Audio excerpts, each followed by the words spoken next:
Alô, meus amigos, o RB Notícias de hoje recebe ao vivo em nossos estúdios a ex-governadora do Paraná, Cida Borghetti. Desde jovem, sempre se interessou por pessoas e pela política, trilhando um longevo caminho em benefício da população, seja como deputada ou como chefe de um dos principais estados brasileiros. Antes de iniciarmos aqui a nossa conversa ao vivo pela Rede Brasil, vamos conhecer um pouco mais da trajetória de Cida Borghetti. Cida Borghetti é catarinense da cidade de Caçador. Empresária, formada em administração pública pela Universidade do Sul de Santa Catarina, com especialização em políticas públicas da Universidade Federal do Rio de Janeiro. Foi governadora do Paraná e uma das principais referências no mundo em primeira infância, período que vai do 0 aos 6 anos. Também é reconhecida nacionalmente pelo trabalho em favor da família, na atenção especial às mulheres, crianças e adolescentes, nas políticas e ações pela saúde preventiva e de combate e tratamento do câncer de mama. Iniciou na militância política ainda jovem, em Curitiba. Ocupou a presidência voluntária do Provopar, em Maringá, entre 1990 e 1992. Primeira e única mulher a chefiar o escritório de representação do Paraná, em Brasília, durante o governo de Jaime Lerner. Foi deputada estadual por 2 mandatos, quando foi recordista de leis com 101 projetos aprovados e sancionados. E com a maior votação entre as mulheres, elegeu-se deputada federal. Presidiu a comissão especial que aprovou o marco legal da primeira infância, legislação mais avançada no mundo na proteção às crianças. Filha de Iris Ana Borghetti e Severino Ivo Borghetti, é casada com Ricardo Barros e mãe de Maria Vitória Borghetti Barros. Pois não, olha, seja bem-vinda Obrigada, à nossa conversa aqui obrigada. na Rede Brasil. Governadora Cida Borghetti, é uma tradição nossa, muito brasileira e bem a propósito, a gente, né, mesmo que já tenha exercido a função de governador, continuar chamando, então, se a senhora me permite, eu vou chamá-la de governadora Cida Borghetti. Muito obrigada, irmão. A senhora tem uma extensa carreira política já, né, tem experiência. Eu poderia até perguntar como a mulher vê hoje esse nosso Brasil, mas eu acho que é um certo preconceito, porque se tivesse aqui um homem, eu ia dizer como é que o homem vê, não é? Verdade. Então, eu tenho muita curiosidade de saber da senhora a sua visão desse momento que esse nosso país vive, governadora. Eu sou muito otimista, irmã. Primeiro, eu quero agradecer à Rede Brasil de televisão, de rádio, agradecer a você e vou dizer aqui uma coisa, eu sou sua fã. Imagina, de longa olha. data, a contribuição super importante, a sua contribuição para o jornalismo brasileiro, Obrigado. a sua classe, a sua maneira de se colocar, um estudioso que é. Então, eu me sinto bastante honrada em dividir esta bancada com um dos mais importantes A honra aqui é jornalistas nossa. brasileiros. A senhora deixou Curitiba hoje, por sinal estava frio. hoje de manhã em Friozinho. Curitiba. Até eu falei para você sair com uma mantinha, né? Mas ainda não com aqueles casacos pesados, né? Que você conhece bem, né? Nossa, Você- Curitiba é incrível. Já esteve hoje com a nossa colega aqui, a Nani Venâncio, no programa da tarde. Deixou Curitiba especialmente para participar de um dia muito festivo aqui para todos nós, né?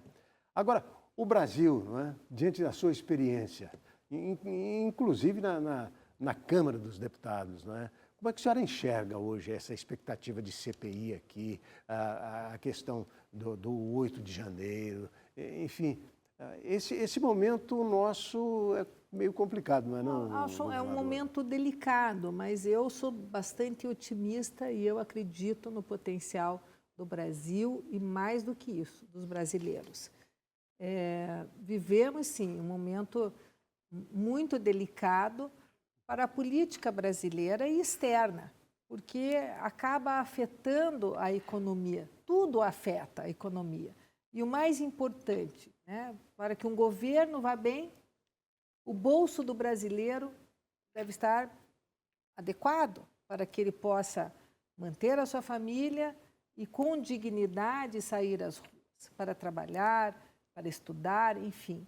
Então, vivemos esse momento ainda uma divisão das políticas públicas, né? Pelo idealismo, que eu acho que o brasileiro não deve pagar esta conta, né? Eu entendo que o governo fez 100 dias agora, o governo do presidente Lula, que já foi presidente da República, que conhece como ninguém o nosso país e o nosso povo, e os brasileiros. Ele conhece a dinâmica e como vive, né? Seja no Nordeste, seja no Norte, no Sul, no Sudeste, não importa, né? Somos todos brasileiros, claro. Somos todos irmãos e moramos aqui e ninguém vai sair desse país, né? Porque nós acreditamos na nossa gente e na nossa terra. Acho, né, que é um momento transitório, que vai passar. A senhora acha, com toda a sua experiência também no Executivo, né, tanto no Legislativo como deputado e como no Executivo, como governadora de um estado importante, né, a senhora acha que esse governo está bem encaminhado? E veja bem, 100 dias de governo ainda não se apresentaram, né? Eu ainda acredito que nos próximos dias uma política eficaz, né, que possa atender as demandas de todas as áreas do povo brasileiro deve ser apresentada à população.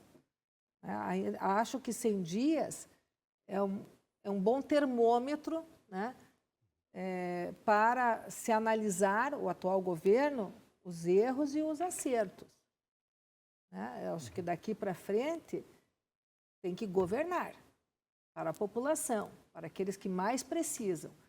E uma política econômica eficiente para resgatar a autoestima da população.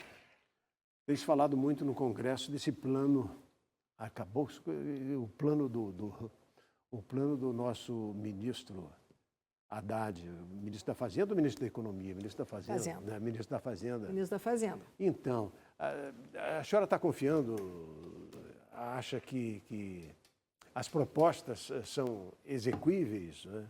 Essa preocupação aí com juros, com a preocupação social do presidente, que apresenta, é claro, um contraste com os 4 anos que nós tivemos do governo Bolsonaro. Olha, você pode se basear, Hermano, e eu sempre escuto as vozes, eu escuto as ruas, né? Como mãe, mulher, como nona, como vó que já sou, né?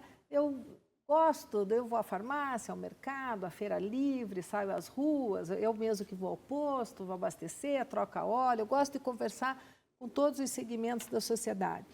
E o estado do Paraná é um estado agrícola, o agronegócio é muito forte, a agricultura é muito forte, é um celeiro para o Brasil e também para outros países, né?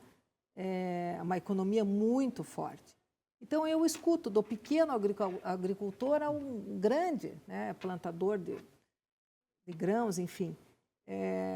Agora, o mês de junho é decisivo, porque começa-se a próxima safra, não é?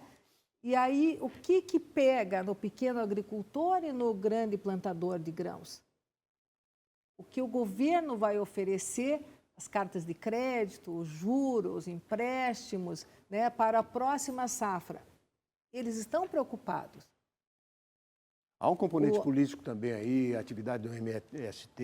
Eles estão preocupados. Eu entendo que todos estão preocupados, porque eles precisam desse apoio do governo, precisam desse crédito, mas não pode o juro inviabilizar o plantio, né? É um dos setores que mais sofre, não é? Senão nós daqui a um ano e pouquinho... O agricultor não planta se não planta, não colhe, se não colhe, não come, não é assim? A conta é essa, né? Então, eu acredito que deva haver aí uma revisão, né? Acredito eu, penso que quem sou eu para dar qualquer conselho aos grandes ministros, ao presidente que já passou pela presidência da República, os ministros que já passaram pelo Executivo, pelo Legislativo, conhecem, né? Eu acredito que vai ter aí uma política, uma parceria, né? principalmente no agronegócio, aí na Pois agricultura. é, o Paraná é um estado agrícola, né? O Mato Grosso, né? Tantos outros. E evidente que tem sua preocupação ligada a esse setor. Nós vamos falar sobre o Paraná no nosso próximo bloco. Você fique com a gente. Nós estamos conversando ao vivo com Cida Borghetti, ex-governadora do estado do Paraná, ao vivo aqui no RB Notícias da Rede Brasil. Voltamos já.